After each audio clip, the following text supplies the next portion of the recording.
কি লিখছো? উফ, ডিস্টার্ব করো না তো। ওকে ওকে, করলাম না। প্রতি বছর এই দিনে আমি 3টা উইশ লিস্ট করি। আমারটা শেষ, এবার তোমার পালা। বলো। আমি আমি কি বলবো? আমার তো তেমন কোনো উইশ নেই। কিচ্ছু নাই?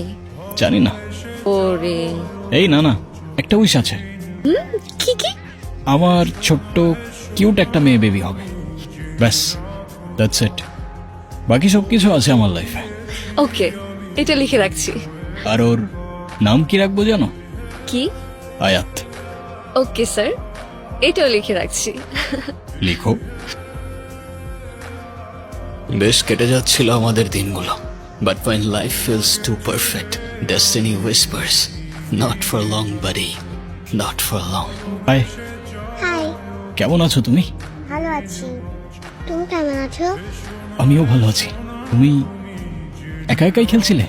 হ্যাঁ, নাম কি তোমার? আয়াত। একটা উইশ আছে। কি কি? আমার ছোট্ট কিউট একটা মেয়ে বেবি হবে, আর ওর নাম কি রাখবো জানো? কি?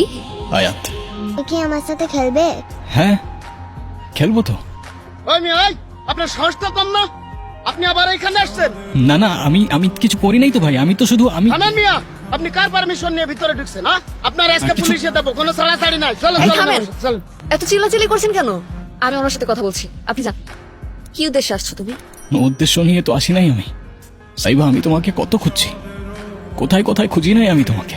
আমি খুঁজতে বলেছিলাম তোমাকে? বলেছিলাম আমি খোঁজার জন্য? কেন খুঁজেছো? এত বছর পর কথা হচ্ছে আর তুমি এভাবে কথা বলতেছো আমার সাথে। আর কিভাবে কথা বলবো? হ্যাঁ, কে তুমি? আমি আমি কে? হ্যাঁ, কে তুমি?